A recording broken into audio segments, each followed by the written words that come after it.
Alright, so mayroon naman tayong bagong package mga ka-EDC. Yan. Dito sa ating Honda City IDSI, no? Alright. So, ito is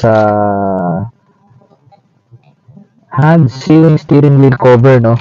Na leather din siya dito sa ating manibela. Ayan. So, ito is nabili ko sa halagang 95 pesos. May mga color option din tayo dito, pero yung sa akin pinili ko is black, pure black. Yan, pati yung stitches niya is black.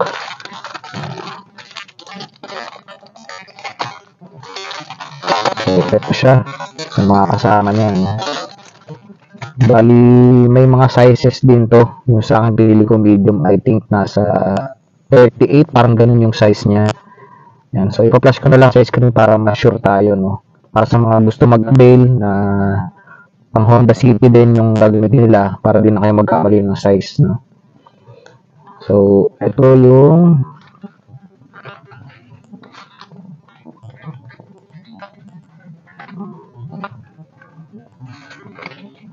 pinaka-item, yan. Ito siya sa loob. Then, meron din siyang kasamang sinulid at karayon. Ayan. So, syempre, dito natin siya lalagay. Pero bago tayo magsimula, intro muna tayo.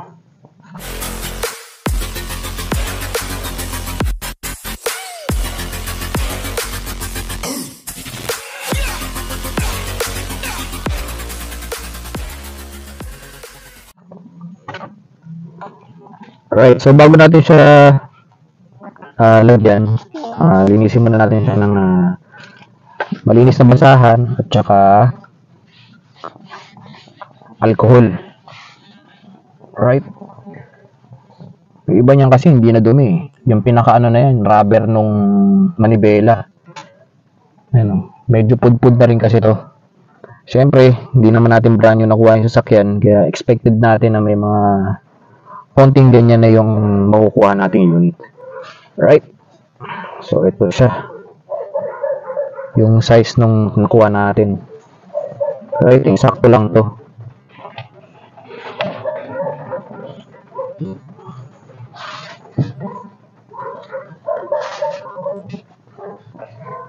Tapos yung pinaka-tahi niya, try nating makuha doon sa pinakagitna sa baba.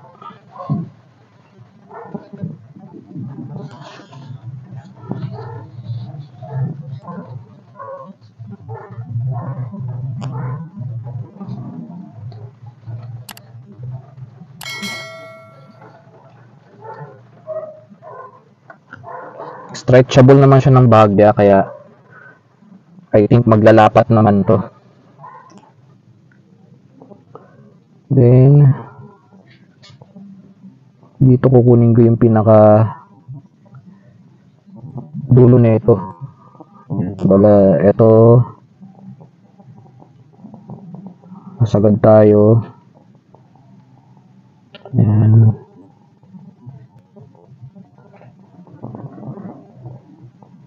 Tapos, nilusot ko lang to.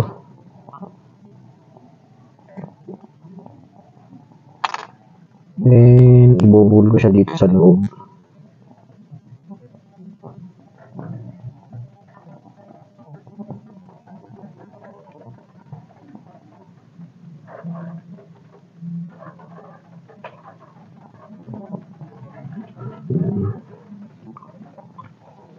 Tapos, kukunin ko ulit yung dulo. Pasok ulit dito. Then, hayaan nyo lang siya nakaganyan. Tapos, kukunin naman natin yung likod dun sa kabila.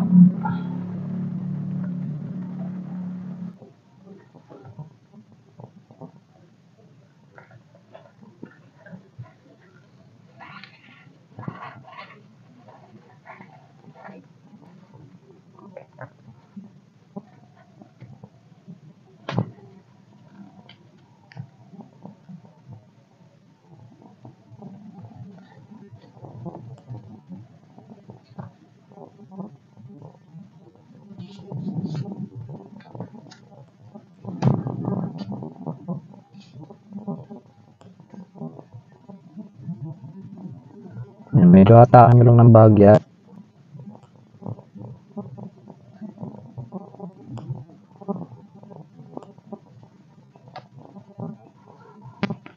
Yan. So, lusot lang natin dito sa kabila. Pag ano naman ang pasok, pag ano, para ano lang yan, parang salitan lang. And tingnan natin kung anong kalalabasan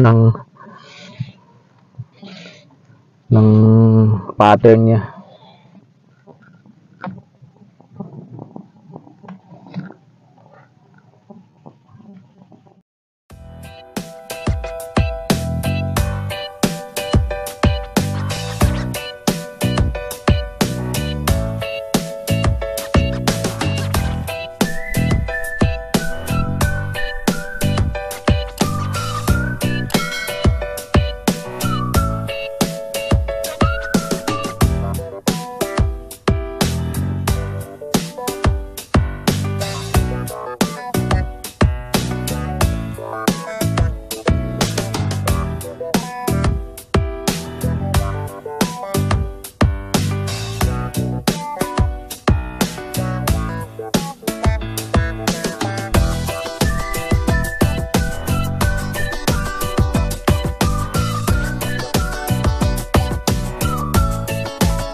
So, dito sa part na to, yan, yung pagtawid niya dito, dinaan ko na lang siya sa likod.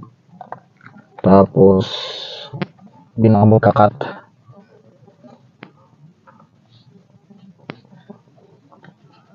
Dito na ako mag-i-start ulit.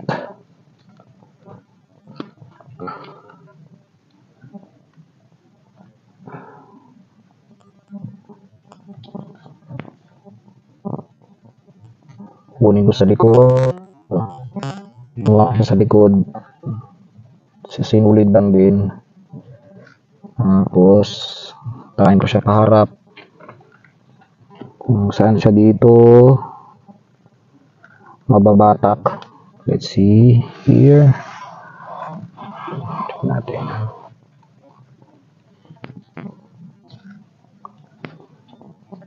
Ayan.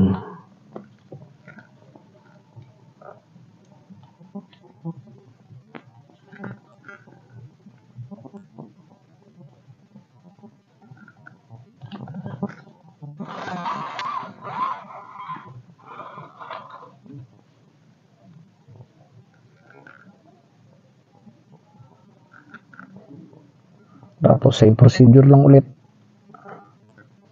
Kabilaan.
Alright, so patapos na tayo mga ka-LC. Siguro yung pagbubol.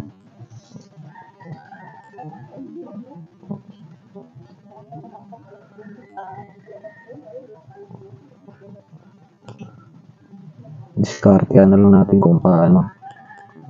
Sa importante mong buli siya.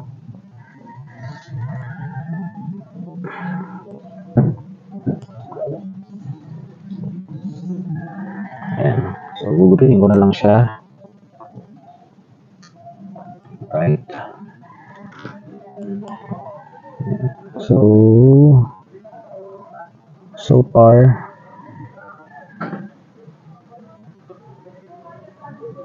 so good naman yung ating pagtatahi, ano. Then, pwede mo siya i-adjust ng ganyan. Bahagya.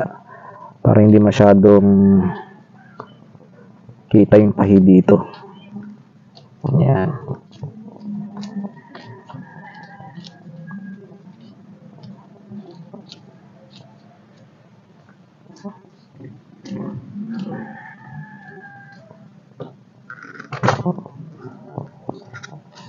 Yun.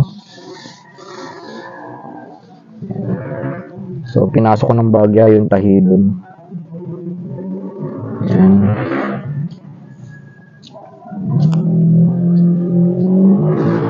Then, gupitin na lang natin mamaya to. So far so good. Satisfy ako dun sa nagawa natin. Ayan.